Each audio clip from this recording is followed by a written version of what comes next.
Yo, what's up? What's up? It's your boy Domuto back with another video. Yes, sir, yes, sir, yes, sir. Today, watch another SethTheProgrammer video. Beast Gohan versus Black Frieza. So, if you don't gotta scroll much, you can see the Gohan Beast and Black Frieza video that I reacted to already. So, we about to watch. What if they fought? Like, who's stronger? Let's see who's stronger. I feel like this is obvious, according to the manga, but some people want to know. You know what I'm saying? I feel like this is obvious right now. Gohan and Frieza, two of the biggest prodigies from original Dragon Ball, so maybe that actually have a decent history, with Frieza scrapping with Gohan ever since he was literally 5 years old, to torture beaming him in Revival of Frieza, to even teaming up with him against Dispo in a multiversal tournament to save their entire universe. Or even better yet, getting one shot in a Dragon Ball Z movie by Gohan. Like these two go way back, and both grow absurdly powerful after putting any amount of time into their training. They might as well be plot incarnate and definition of good genes. While Goku and Vegeta go to the gym every day and trade with gods, Frieza and Gohan go once a month and still beat their PRs for zero reason other than Toriyama seems to want so. Originally, however, Gohan seemed to train a bit more than Frieza, and although he took long breaks, he still put quite a few years into martial arts with Piccolo, Goku, and so on. But now in Dragon Ball Super, Frieza just said, alright, I'll get off my ass and actually hit the gym, and straight up just trained 10 years straight, which is pretty much the time skip from End of Z to GT, and making him and Gohan actually put both quite a bit of time in, despite their overall seemingly laziness, which makes this battle particularly interesting as they both now have seemed to have peaked and are kind of standing at the top of the verse, at least in terms of the normal like Z fighters or the normal warriors that do fight, not necessarily the gods, and may even be fighting soon in the future with their new Ultra Prodigy power-ups in the next arc or so. As if you guys don't remember, when Gohan and Frieza did tag team Dispo in the Tournament of Power, Gohan actually threatened Frieza very directly, and they seem to also plan together and spar with each other a little bit, so it does seem as though Gohan and Frieza do have a bit of tension going on that Frieza would definitely know, but I'll get into that soon. So for this video, which Dragon Ball prodigy is really greater? Who is stronger now based on the information we do have? Oh, and subscribe to SethTheProgrammer, SethTheProgrammer YouTube, SethTheProgrammer Dragon Ball. Like, subscribe to Domuto. Please, I need it.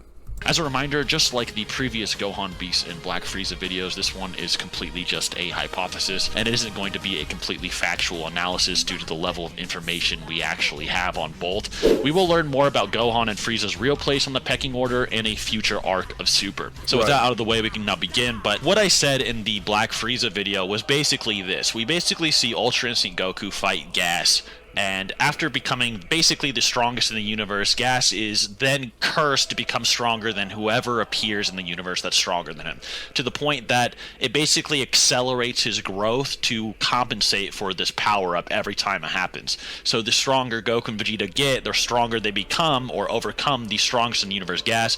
The older he gets, to the point he basically becomes a Dark Souls undead zombie, and then Frieza eventually comes in, one-shots him, the strongest in the universe, and Frieza is basically so powerful that this curse that's on Gas that tries to make him stronger than Frieza then accelerates his aging so much he basically turns into dirt. I'm not joking. He has to grow so old he turns into dirt to try to reach Frieza's level, and he just dies.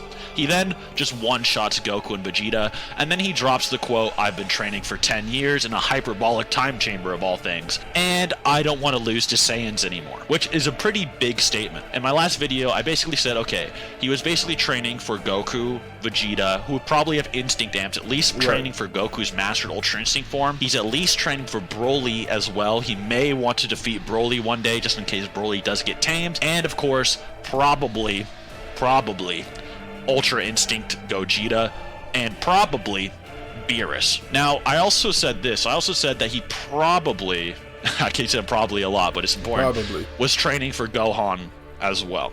Now, the reason I said that he was training for Gogeta in particular and for Broly is because he basically got beat up by Broly for an hour straight, and he did say, I don't want to lose to Saiyans anymore. So yeah, he probably did train to beat up Broly and was training for the Ultra Instinct form, but as well as the fact that if he truly wants to be the dominator of the universe and wants to actually dominate Goku and Vegeta or control all of the universe, he would have to train for Gogeta as well. And after defeating Goku and Vegeta and seeing their power firsthand and who they were losing to, Right. he doesn't actually seem worried about letting them go, which... You know what I hope? I hope there's not a new form for Goku and Vegeta. I hope they can just get powerful in the form that they got now. Because I don't... It's kind of just... Gets to a point like, damn, another form? You know what I'm saying? Like, another form? Like, come on. We tired of Goku and Vegeta getting another form. Like, you know what I'm saying? I like the fact that Piccolo and Gohan got new forms. But I feel like they should just get powerful in the form that they got now. Hopefully that just happens. And if they fight Frieza, a fusion, whatever happens, or further implies not only is he not probably scared of a Gogeta appearing, but he doesn't even seem scared of them training in the future. And I also said this as well, but Frieza is a very good judge of character when it comes to power. Now, a lot of people don't think so because Frieza's egotistical, but throughout Super, one thing that I do appreciate about Super that we didn't really get to see in Z is that Frieza is extremely cunning. He's very smart and very calculated, and Super really, really shows that. It shows he's not just like basically a musclehead. He actually was the strongest in the universe and held that position for a long time for a reason. Right. So one thing I said was that he perfectly predicted Goku's growth from basically the last time you saw him as a Super Saiyan on Namek to basically 17 to 18 years more of training and God amps later, and was actually accurate in his assessment. The only thing he wasn't accurate in was his form's ability. He never really tried to actually gauge what his form was capable of or its longevity in battle, but he did actually accurately gauge the power level needed to defeat Goku after that amount of time, and nobody in the fandom ever would have predicted something like that. Not only that, but he also witnesses Gohan's potential firsthand and his potential numerous times. So when he first meets him in Super, he basically just completely obliterates him in just base form, not even like his final form, but his actual just little baby form, and shoots a death beam and basically kills him easily. But during the Tournament of Power, he then fights next to Ultimate Gohan, who's equal to him in his golden form firsthand. So then he would be able to note that potential, and he would also be able to note the potential he gets from anger, which makes the hypothesis that he may have been preparing for an eventuality like Gohan Beast even further.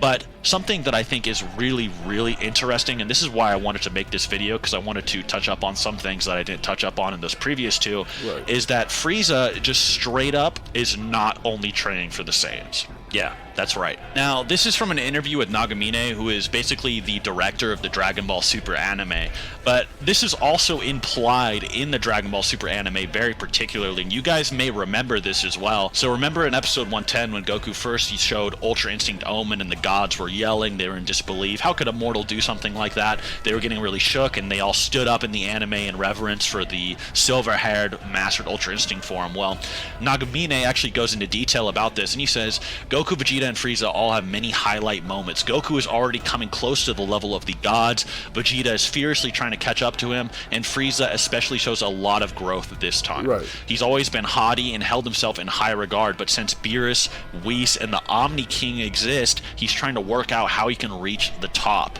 Perhaps he's plotting to increase his strength steadily while harboring the ambition to take down the Omni King. Imagine if Black Frieza, or Frieza in general, just got a hold of that god of destruction power, nigga. He is kind of like how Vegeta did. Or maybe Frieza, he won't be able to define him. Not sure. Goku is the same as always, saying, I want to get stronger. Simple as that. So this is basically the characters after the Dragon Ball Super anime or the Tournament of Power. So basically what he's saying is that while Goku is basically like, oh, I just want to get stronger, have exciting fights, and always just keep growing, Frieza is a bit different. Frieza sees things as more, who is the strongest in the universe? Who is number one, and why is it not me? That's always Frieza's mindset. So when he learns of the Omni King Zeno, or all of these angels and so on, that's who he is focusing on now. And while he does kind of harbor some grudge against Goku and Vegeta and the Saiyans. That's his real focus. His real focus is being number one. It's kind of like, you know how Vegeta was like, I'll be number one, Kakarot, you know, I'll surpass you.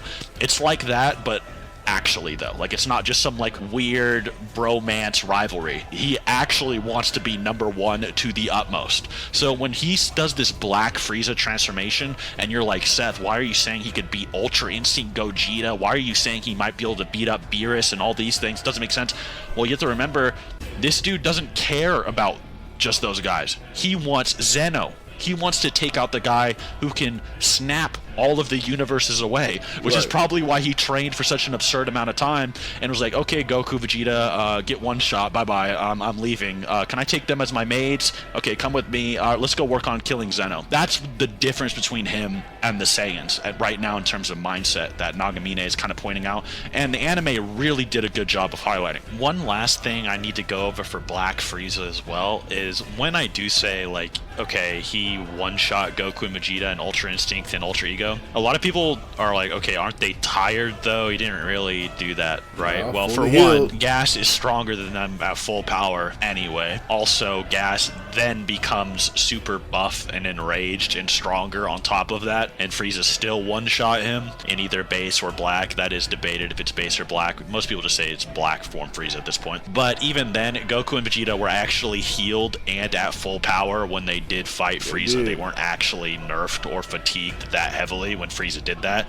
And one of the points of them getting healed and Mona Ito getting this weird ability to suddenly heal them at full power very, like, conveniently was to show that Frieza was that powerful, because funny enough, Toyotaro and Toriyama knew people would be like, aren't they just tired though? And obviously wanted to show, no, Frieza actually is that powerful. Why is Gohan Beast even up for, like, discussion? Why am I even remotely saying Gohan Beast would be able to fight someone like that? That would be trying to take out the Omni King, or can one-shot True Ultra Instinct Goku and Vegeta at the same time, and Gas, who literally had a literal cheat code to be the strongest at all times. And Frieza was just so strong that this guy with this cheat code just grows so powerful, he just turned into dirt. Or like on some Kenpachi versus Gremmy energy. Gohan is a bit different in the sense that when he does turn into Gohan Beast, it's stated that once his latent potential is unleashed, he will become the strongest warrior of them all. So, strongest warrior of them all is interesting. You might be saying, okay, well, Beerus, Frieza, are they really warriors? Or, like, what does that mean? Frieza actually is called a warrior, not only during the Tournament of Power and all the promotional material, but as Black Frieza, he's called a warrior. So, when Goku and Vegeta see him, Vegeta's like, okay, but Gas is supposed to be the strongest warrior in the universe. He should be stronger than you. So that's Vegeta implying Black Frieza is still a warrior. And then Goku says to Whis, he's like, was the strongest warrior in the universe statement applying to Frieza? And Whis is like, I don't know, maybe it's someone else. Who, you know, he's being vague. But Goku also seems to think Frieza's a warrior. So if Gohan, after this fight, and you think that the Dragon Ball Superhero movie applies to both the anime and the manga, which it honestly probably does. I've seen a few arguments for this, and I'll kind of drop some scans on the screen to kind of support that, but basically the Broly movie and Superhero, they're kind of made ambiguously connected to both. They are definitely canon to the anime 100%, but the manga is a little bit more ambiguous, just in case there's a manga only that wants to see the movie, it won't be jarring, etc. But basically, yeah, so there is an argument that Gohan is actually stronger than Black Frieza. You might be saying, okay, Seth, I can kind of see Gohan Beast being stronger than Goku and Vegeta. Like, even though it's crazy, I don't really want to believe it. But Seth, are you trying to say that Gohan Beast could beat True Ultra Instinct Vegeta or Gogeta? Well, that might not be too crazy either if you consider the fact that Piccolo thinks that Cell Max at full power, bloodlusted, like he was Kefling Gohan, would actually beat both of them. And not only that, but Piccolo actually can measure the power of Gogeta via his fight with Broly, and he actually watches Gogeta go fly off and fight Broly, so he actually knows Goku and Vegeta can fuse. Now, while I don't want to say that he was implying Cell Max would beat Gogeta, there is actually an argument that Gohan Beast could be fusion level, and it wouldn't be a contradiction. Now, the other thing that's interesting about Gohan Max is, once again, I think the statement, the strongest battle in history, which is in the promotion material, is heavily overlooked. Because if the strongest battle in history is everything we've actually seen, which wouldn't include Black Frieza, to be fair, but it would include, you know, everything we've seen in the anime or the manga, well, in the anime, that makes him stronger than Beerus 100%, because even Goku and Broly and Jiren and all them were stronger than Beerus, as we all know, in the anime at least. Maybe it'll be retcon in the future anime, but as right now in the anime, everyone kind of agrees. But in the manga, it was different. But in the manga, one character that was always Beerus level and was never contradicted was Vegito Blue. Vegito Blue actually is Beerus level. And in fact, not only is he Beerus level, he could go True Blue in that fight on top of already being Beerus level and actually be stronger than Beerus. So Vegito Blue could actually output a power stronger than Beerus in Goku Black Arc. And we see him fight, and if the manga it applies to superhero, and this is the strongest battle we've ever seen in history, then that means that Gohan Beast versus rampaging Cell Max is stronger than a Beerus level fighter fighting. And Gohan no-diffed the other guy harder than Vegito no-diffed Zamasu, like, to be quite honest. Which further implies, yeah, I ain't gonna lie, I'm ready for the next arc, nigga. I'm trying to see Gohan Beast in the manga, nigga. Come on. Gohan Beast might be stronger than Beerus, even using the manga, as crazy as that sounds. Of course, Vegito also being Beerus level could also just be referencing base Beerus. Like, there might be an ego instinct power-up Beerus as well one day, which like would retcon the statement or make it more Beerus favor to keep Beerus more relevant somehow. Or maybe Beerus has been training this whole time and, you know, he'll just always be... Well, we've never seen Beerus fight at full power, though, so I hate when they said people are stronger than Beerus, because we never seen Beerus fight at full power. You know what I'm saying? Or be stronger no matter what. But for now, that's basically what I would say Vegito Blue would still be Beerus level until... in the manga, because in the manga, wasn't Beerus just beating up? Did he beat up Vegeta right before he got the Eagle form? Like, Beerus whooped Vegeta's ass before he got the Ultra Ego form. With ease, with the slight ease. We learned that information, but that is something you could also say.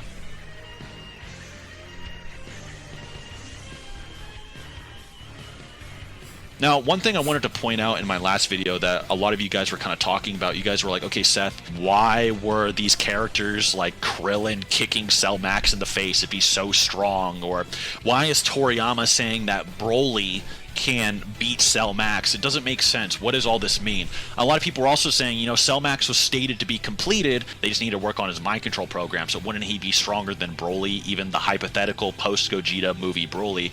And no. He wouldn't be. So when Toriyama, for one, says Cell Max, if he was completed according to plan, would be stronger than Broly, or Broly couldn't defeat him, he's basically talking about the fact that Cell Max, and this actually applies to what's happening with Krillin and the other characters too, is that Cell Max's mind control program, or the thing that kind of makes his personality or controls his actions or makes him more directed at things, wasn't really completed. So he was kind of just rampaging like a feral animal. He was kind of just throwing power around, sort of like Kale in the manga, or even Kale in Dragon Ball Super. And then when she actually is able to control her actual mind or emotions or condense it, it's obviously way stronger, even though it might not seem like it at first. So when you see Cell Max like rampaging around, he's screaming, you know, like a wild dog, and then you're like, why is Krillin and Fat Gotenks playing volleyball with a guy stronger than Jiren? Well, it's because Cell Max isn't always using his full power, because he doesn't know how to. He doesn't have the mind to do that. He doesn't have the programming to do that. And even then, you know, you have Gamma 2 come in eventually. Piccolo is wearing him down a little bit at first as well. And then Cell Max eventually just grows stronger and stronger and stronger, probably as he gets used to using his own powers. Right. And by the time Gohan Beast comes along, this is where the statement, this is the strongest battle in history, would probably apply, is because Cell Max then becomes feral and rampages just like Kefla does versus Om and Goku. Remember, Kefla and Goku were scrapping, and then suddenly Kefla, when she was pushed into a corner, was able to one-shot Goku if any of her laser beams actually touched him. Same thing happens with Cell. Cell couldn't control his power. He's stumbling around. He's getting stumbled around by every single person that hits him. And then eventually when Gohan Beast comes, even as a feral animal, he's like, I need to take this one down. This one's scary. He puts everything he has into it, basically bloodlusted, and that's the strongest battle in history. And that would be completely consistent, and there's no contradictions for that. The other question that people have is like, okay, Seth, so Gohan Beast, you think that he is stronger than Goku and Vegeta, and you may be stronger than Beerus or Black Frieza. You're not saying 100%, but maybe, right? But does that really make sense? Like, Gohan, who doesn't seem to be training all this, well, that's not true either. Okay, so the one thing about Gohan that you guys need to realize is that Gohan's potential actually changes throughout the series. It doesn't remain stagnant. It's not the same potential. Whereas Frieza, he kind of always had this insane potential. He just never trained. Gohan's potential actually gets higher. And I'm not joking. His potential was always pretty insane. Like, he was basically Raditz level before he could even, like, walk properly. Right. So he's always been pretty insane, but his potential actually grows even more insane. So if you remember in the Future Trunks arc, you have Future Gohan. You know, he's training for a very long time. He doesn't seem to be very powerful. He wouldn't even beat the current Android 17 and 18, or he wouldn't even beat Perfect Cell when he appeared at all. Perfect Cell would one-shot that Future Gohan despite training for years. And in fact, even these really nerfed future androids are able to basically beat him down. But even then, you're like, okay, how is that Gohan ever going to train and reach these levels? Well, Ultimate Gohan isn't normal Gohan. Ultimate Gohan's potential is unlocked and is actually higher than normal Gohan. And the reason I say this is because the first time Ultimate Gohan ever trains with Piccolo, he goes from basically Buu Saga level to Super Saiyan Blue Termina Power Goku level in basically a few days. I'm not joking. A few days at most. That might even be highballing. A few days he goes from Buu Saga to Super Saiyan Blue Termina Power level. Remember, that Goku's stronger than Kaioken times 10, 3 years of hyperbolic time chamber training, Universe 6 arc Goku. He's as strong as that Goku now. He's stated to be that Goku's rival, and Goku has to use Kaioken to put Gohan down. And then Gohan, after growing stronger than Tournament Power, yes, he grows stronger than Tournament Power. Right. Every Saiyan grows stronger, as stated by Vegeta. Frieza even is like, okay, I'll work with you. After Gohan says, if you mess with me, like, I'm going to knock you out. Frieza's like, okay, Gohan-san, let's work together. Really so, yes, Gohan's potential as Ultimate is just way higher. It's way, way, way higher. And if you go by the manga continuity, the manga version of Gohan is fucking ridiculous. If y'all read the manga of Super, nigga, this nigga went toe to toe with Kefla. I don't know what the fuck going on. And then in the moral art, he was a beast there too. So it's in the manga, basically in base he's able to fight Kefla for one, but in the manga it's actually implied he kind of sort of keeps training. Him and Piccolo now have combo attacks in the Moro arc, and even in Superhero there is somewhat of a statement by Gohan that he keeps training, but even then this Gohan is different than even Tournament Power Gohan. And he's different than just Ultimate Gohan. It's not just like Ultimate Gohan getting a rage boost. You have to remember, this is like a beyond Blue Goku level Gohan now getting his own rage, Ultra Instinct type buff. And now you can see how it's kind of a little bit different. The other question people have is like, okay, Seth, why doesn't this Gohan, you know, get this type of amp during the Moro arc or something like that? I don't know what to tell you. Maybe he just wasn't strong enough. Maybe this is proof he's stronger, if anything. Or maybe this is proof that with Pan on the line, or, you know, Piccolo more so trying to hype him up and be more particular about it with his training, maybe more so is sort of guiding him towards the form. Whereas in the Moro arc, that wasn't really as exaggerated. But I would say it's probably just because Gohan's stronger and because Pan was there. But other than that, I personally, like deep down, if you had to ask me personally, I would say that Frieza is probably stronger than Gohan. I wouldn't be surprised if Frieza would be stronger than Beerus, mind you, either. At least in the anime, and in the manga it's more debatable. But Gohan Beast, if I have to be just completely empirical, probably actually, unironically, with just that latent potential makes him the strongest warrior. If Gohan Beast is his latent potential, he would have to be the strongest warrior, even stronger than Black Frieza, as stupid as that sounds. But in my gut, okay, I feel like Frieza's gonna be stronger. Anyways, guys, I hope you did enjoy the video. You know, I've been saying Frieza and Gohan might be able to beat Ultra Instinct Gogeta, give or take. At least Frieza more than likely, which is another reason in my gut I think he's going to be stronger. I don't know if Gohan Beast should be able to beat up Ultra Instinct Gogeta. But even then, one thing I wanted to talk about is how strong do you guys think an Ultra Instinct Vegito would be? Now, obviously, a lot of people will be like, oh, Seth, aren't Gogeta and Vegito stated to be equals? Well, not necessarily. There's a few guys that might actually contradict that, and I might have some interesting things to point out about how strong an Ultra Instinct Vegito might actually be, especially a true Ultra Instinct one. But you guys will have to see what I have to say next time. Thank you for watching. Also, if you think Gohan Beast wins, go comment that on the Gohan Beast video and give that a thumbs up. If you think Black Frieza wins, go comment that on the Black Frieza video. Go show your support to who you think would win on those videos, and always subscribe to SethTheProgrammer. Let's get to 1 million. Thank you. Anyway, we on that conversation right now. Black Frieza should win that fight easily, because I don't. Even if y'all think Gohan Beast is more powerful than Goku and Vegeta, I don't think he's one shot in them like how Frieza did. All right, maybe you could say Black Frieza probably caught him off guard, but still, like, I don't think he's one shot in them. He's gonna have to actually fight both of them if you think he's stronger than them. Yeah, but anyway, get this off the screen. But anyway, if you like my reaction, make sure you like, comment, and subscribe, and I'll catch y'all next time. Peace.